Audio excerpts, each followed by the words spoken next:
सूरज की पहली किरणें सूखे खेतों पर पड़ती हैं। दूर दूर तक सूखी मिट्टी, कहीं कोई हरियाली नहीं। हवा में हल्की ठंडक और मिट्टी की महक। एक बूढ़ा किसान रमेश फटे हुए कुर्ते और धोती में कंधे पर हल लिए खेत के किनारे खड़ा है। उसके चेहरे पर चिंता की लकीरें साफ दिखाई देती हैं।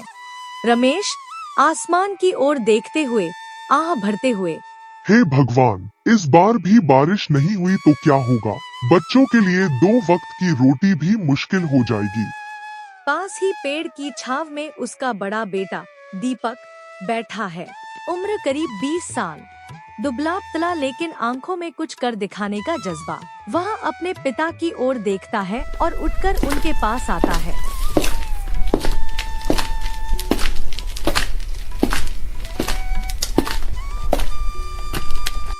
बाबूजी, चिंता मत करो, हम मेहनत करेंगे। चाहे हालात कैसे भी हों, हार नहीं मानेंगे। बेटा, मेहनत तो हम हमेशा करते आए हैं, लेकिन बिना बारिश के ये जमीन, ये हमारी मेहनत कब तक सह पाएगी? अगर बारिश नहीं होगी तो क्या? हम कुआं खोदेंगे, दिन रात मेहनत करेंगे, पर ये खेत यूं सूखा नहीं रहने देंगे। तेरी ये हिम्मत देखकर ही जी रहा हूँ। बेटा, चल देखते हैं इस बार की किस्मत क्या कहती है। दोनों खेत में उतर जाते हैं। छोटा सा मिट्टी का घर। दीपक और रमेश खेत से लौटते हैं। खेत की हालत देखकर तो दिल बैठ जाता है। अब की बार कुछ नहीं उगा तो भगवान पर भरोसा रख गीता, और हमारे दीपक की मेहनत पर भी। भैया, इस बार हम खेल खेल में फसल उगाएंगे ना? दीपक मुस्कुराता है। मीना का सिर सहलाता है। हाँ मेरी गुड़िया, इस बार खेत में इतनी फसल होगी कि तू भी खुश हो जाएगी। बस बेटा, तेरी ये बातें ही हमें जिंदा रखे हुए हैं। गांव की चौपाल पर कुछ किसान बैठे हैं। उनके चेहरे भी उदासी से भरे हैं। रमेश और दीपक वहां पहुंचते हैं। रमेश भाई, इस बार भी आसमान ने साथ नहीं दिया। अब क्या करेंगे? मैं तो सोच रहा हूँ कि शहर जाकर कुछ मजदूरी करूँ। कम से कम बच्चों को भूखा तो नहीं देखूंगा। हम भी परेशान हैं भाई, लेकिन सोचता हूँ कि गांव छोड़ना। हम गांव नहीं छोड़ेंगे। इस मिट्टी से जुड़े हैं तो इसे यूं नहीं छोड़ सकते। पर दीपक, बिना पानी, बिना साधन कैसे? हम कुआं खोदेंगे, भले दिन रात लग जाए, पर हम पानी निकालेंगे। सभी किसान एक दूसरे की ओर देखते हैं। मोहन आगे बढ़कर दीपक के कंधे पर हाथ रखता है। अगर तू तैयार है तो हम भी हैं। चलो साथ मिलकर मेहनत करते हैं। धीरे धीरे बाकी किसान भी सहमति जताते हैं। हाँ भाई, अगर हम सब मिलकर काम करेंगे तो जरूर कुछ कर पाएंगे। सभी किसान एकजुट हो जाते हैं। रमेश के चेहरे पर गर्व और उम्मीद की झलक। सुबह का वक्त। सूरज की पहली किरणें मिट्टी से सने चेहरों पर पड़ रही हैं। गांव के कई किसान इकट्ठा हो गए हैं। हाथों में फावड़े, तसले, कुदालें। सभी की आंखों में उम्मीद की चमक। रमेश, दीपक और मोहन खेत के बीच में खड़े हैं, जहां कुआं खोदने की तैयारी हो रही है। चलो भाइयों, आज से मेहनत शुरू। अगर कुआं बन गया तो हमारा खेत फिर से लहलहा उठेगा। और अगर नहीं बना तो तब तक मेहनत करेंगे जब तक बना न लें। सभी किसान जोश में भर जाते हैं। पहला फावड़ा जमीन में पड़ता है। मिट्टी निकालने का सिलसिला शुरू होता है। गीता घर के आंगन में बैठी है। पास में मीना बैठकर रोटी खा रही है। गीता की आंखों में चिंता साफ झलक रही है। माँ, पिताजी और भैया कब लौटेंगे? जल्द ही आएंगे बेटा। बस भगवान करे उनकी मेहनत रंग लाए। अगर पानी निकल आया तो फिर हमारा खेत हरियाली से भर जाएगा और तुझे दूध ही सब मिलेगा। मीना खुश हो जाती है। गीता की आंखों में उम्मीद झलकती है। दोपहर हो चुकी है। सूरज सिर पर है, लेकिन किसान बिना रुके काम कर रहे हैं। मिट्टी निकालने के साथ साथ उनकी उम्मीद भी बढ़ती जा रही है। दीपक फावड़ा चला रहा है। उसके चेहरे पर पसीना टपक रहा है। रमेश मिट्टी हटाने में मदद कर रहा है। भाई, ये काम इतना आसान नहीं, लेकिन हमें हार नहीं माननी। हम हारेंगे नहीं, जब तक पानी नहीं निकलता हम रुकेंगे नहीं। सभी किसान जोश में भरकर फिर से काम में जुट जाते हैं। कुएं की गहराई बढ़ती गई। 3 दिन बीत चुके हैं। सूरज रोज सिर पर चढ़ता और किसान रोज मिट्टी में उतर जाते। हाथों में छाले, कपड़े मिट्टी से सने हुए, लेकिन उम्मीदें अब भी जिंदा। कुएं की गहराई बढ़ चुकी है, पर पानी का नामो निशान नहीं। कितनी गहराई खोद चुके हैं, फिर भी पानी नहीं। कभी कभी लगता है कि क्या हम सही कर रहे हैं। हाँ, हम सही कर रहे हैं। अगर आज हिम्मत हार गए तो आने वाली पीढ़ियों के लिए क्या छोड़ेंगे? सिर्फ सूखी जमीन और खाली सपने। तेरी ये बातें ही हमें ताकत देती हैं। दीपक, चलो फिर से शुरू करते हैं। किसान फिर जुट जाते हैं। गीता दरवाजे पर बैठी रास्ते की ओर देख रही है। मीना पास में खेल रही है। माँ, पिताजी और भैया कब आएंगे? बस आने ही वाले हैं। भगवान करे अच्छी खबर लाएं। तभी दूर से रमेश और दीपक आते दिखते हैं। गीता दौड़कर उनके पास जाती है। क्या हुआ, पानी निकला? रमेश चुप है। दीपक मुस्कुराता है। अभी नहीं माँ, लेकिन निकल आएगा। बस थोड़ा और समय चाहिए। इतनी मेहनत के बाद भी कुछ नहीं? लेकिन हार मानने का वक्त नहीं है गीता। हम कोशिश करेंगे जब तक सांस है। गीता की आंखों में आंसू, लेकिन उसने खुद को संभाला। अगर तुम लोग नहीं हारे तो मैं भी नहीं हारूंगी। चौपाल पर कुछ किसान बैठे हैं। इतनी मेहनत के बाद भी पानी नहीं निकला, अब और नहीं। मुझे तो लगता है कि हम बेकार में अपना वक्त गवा रहे हैं। दीपक वहाँ आता है। अगर आज छोड़ दिया तो याद रखना, हमारे खेत हमेशा के लिए सूख जाएंगे। सबकी नजरें दीपक पर टिक जाती हैं।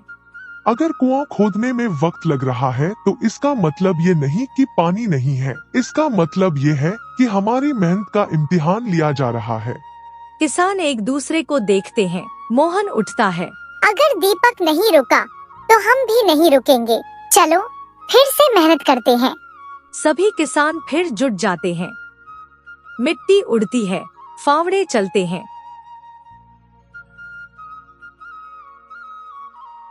पाँच दिन हो चुके हैं। सूरज की तपिश और बढ़ गई है। कुएं की गहराई काफी बढ़ चुकी है। किसान थक चुके हैं, लेकिन दीपक का जोश अब भी वैसा ही है। सभी कुएं के किनारे बैठकर पानी की आस में देख रहे हैं। रमेश की आंखों में थकान साफ झलक रही है। बेटा, जितना हो सका हमने किया। अब शायद किस्मत ही साथ नहीं दे रही। हाँ दीपक, हम कोशिश कर रहे हैं, पर अब तो शरीर भी जवाब देने लगा है। बस एक बार और कोशिश, बस एक आखिरी बार। अगर इस बार भी पानी नहीं निकला तो मैं खुद मान जाऊंगा। अगर तू कह रहा है तो एक आखिरी बार सही। चलो भाइयों। किसान एक बार फिर जुट जाते हैं। गर्मी और बढ़ चुकी है। किसान लगातार मिट्टी निकाल रहे हैं। दीपक खुद कुएं में उतर चुका है। उसके हाथों में फावड़ा और माथे से पसीना टपक रहा है। वह मिट्टी हटाता है, तभी हल्की सी नमी महसूस होती है। दीपक आश्चर्य और खुशी से, बाबूजी, पानी पानी महसूस हो रहा है। ऊपर खड़े सभी किसान चौंक जाते हैं।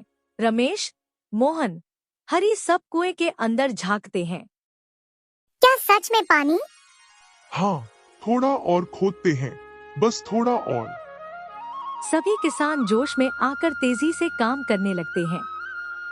फावड़े की हर चोट के साथ मिट्टी हटती जाती है। फिर अचानक पानी की एक बूंद टपकती है, फिर एक और देखते ही देखते हल्का सा पानी झरने लगता है। हरी खुशी से चिल्लाते हुए, पानी पानी निकल आया। सभी किसान खुशी से उछल पड़ते हैं। रमेश की आंखों से आंसू छलक पड़ते हैं। दीपक मिट्टी में सना हुआ ऊपर देखता है और मुस्कुराता है।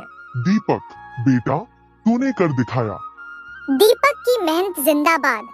जिंदाबाद। गांव में खबर फैल चुकी है कि कुएं से पानी निकल आया है। बच्चे दौड़ रहे हैं, औरतें खुश होकर भगवान का शुक्रिया कर रही हैं। गीता मीना के साथ दौड़ती हुई कुएं तक आती है। सच पानी निकल आया?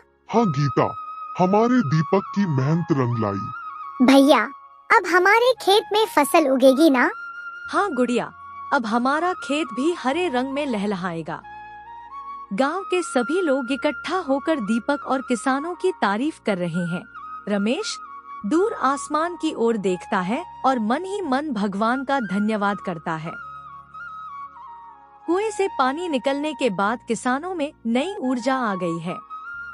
रमेश और दीपक अपने खेत में पानी देने की तैयारी कर रहे हैं। सूरज ढल रहा है, हल्की हवा चल रही है। दीपक कुएं से पानी खींच रहा है और रमेश हल चला रहा है। बेटा, इस दिन के लिए ना जाने कितनी रातें जाग कर बिताई हैं। बाबूजी, अब वो रातें रंग लाएंगी। देखना, हमारा खेत फिर से हरा भरा होगा। गीता और मीना खेत के पास आती हैं। गीता के हाथ में मटकी और मीना के हाथ में गुड़ और पानी। चलो पहले थोड़ा गुड़ पानी खा लो, इतना काम कर रहे हो, कुछ खाए बिना कैसे चलेगा? भैया अब खेत में झूले भी लगाएंगे ना? हाँ मेरी गुड़िया, खेत में झूला भी लगेगा और तेरे लिए फूल भी उगाऊंगा। अब पानी तो है, पर फसल उगाने के लिए बीज कहाँ से लाएंगे? सारे पैसे तो कुआं खोदने में लग गए। सही कह रहे हो, बीज और खाद के बिना तो। कोई ना बाबूजी, कोई ना, गांव में कुछ काम करूंगा, मजदूरी कर लूंगा, पर बीज जरूर लाऊंगा। तेरी मेहनत ही हमारी सबसे बड़ी पूंजी है बेटा। गांव के बाजार में दीपक मजदूरी कर रहा है। कभी किसी की दुकान पर बोरी उठा रहा है, तो कभी खेतों से फसल लाद कर मंडी तक पहुंचा रहा है। हाथों में छाले पड़ चुके हैं, लेकिन उसके चेहरे पर मुस्कान है। अरे दीपक, तुझे देखकर ही हम जैसे किसानों को हिम्मत मिलती है। बस मोहन काका एक बार बीज आ जाएं, फिर देखना हमारे खेत की फसल गांव में सबसे अच्छी होगी। दीपक दिन भर मेहनत करके आखिरकार बीज और खाद खरीद लेता है। खेत में सुबह से हलचल है। रमेश, दीपक, गीता और मीना मिलकर बीज बो रहे हैं। कुएं से पानी दिया जा रहा है। गांव के दूसरे किसान भी आकर देख रहे हैं। रमेश भाई, तुम्हारा लड़का सच में कमाल का है। इसकी मेहनत ने हम सबको भी सिखाया है कि अगर कोशिश सच्ची हो तो कुछ भी नामुमकिन नहीं। रमेश की आंखें गर्व से चमक रही हैं। दीपक बीज बोते हुए हल्की मुस्कान के साथ अपने भविष्य के सपनों में खो गया है। दीपक मन में, एक दिन ये खेत इतना अनाज देगा कि गांव में कोई भूखा नहीं रहेगा। एक महीना बीत चुका है। दीपक हर रोज सुबह से शाम तक खेत में जुटा रहता है। कुएं से पानी खींचकर हर पौधे को सींचता है। रमेश भी उसके साथ है। सूरज की तपिश, हाथों में छाले, लेकिन आंखों में उम्मीद की चमक। धीरे धीरे अंकुर फूटने लगे हैं। लगता है मेहनत रंग लाने वाली है। बस कुछ और दिन बाबूजी, फिर देखना ये हरे पौधे हमारी सारी थकान मिटा देंगे। गीता दूर से आवाज देते हुए, दीपक थोड़ा आराम कर ले, सुबह से खेत में लगा है। अभी नहीं अम्मा, जब खेत लहलहाएगा तब आराम करूंगा। रमेश दीपक की ओर देखता है। उसकी आंखों में गर्व और खुशी साफ झलकती है। गांव के कई किसान रमेश के खेत को देखने आते हैं। हरे हरे पौधे देख सब हैरान हैं। इतनी जल्दी इतनी अच्छी फसल कैसे? बेटा, तूने ये कर दिखाया। हम तो सोचते ही रह गए और तूने मेहनत से कमाल कर दिया। मेहनत कभी बेकार नहीं जाती काका। अगर दिल से काम करो तो जमीन भी साथ देती है। हम भी दीपक की तरह मेहनत करेंगे। अब कोई किसान हार नहीं मानेगा। गांव में दीपक की चर्चा होने लगती है। किसान उसका उदाहरण देने लगते हैं। तो मेरे प्यारे दोस्तों, ये वाला वीडियो अच्छा लगे तो एक लाइक सब्सक्राइब प्लीज़ कर देना और ऐप से एक प्यारा सा कमेंट भी कर देना। और भी ऐसा न्यू मतलब इससे भी अच्छा वीडियो लाऊंगा ऐसा करोगे तो।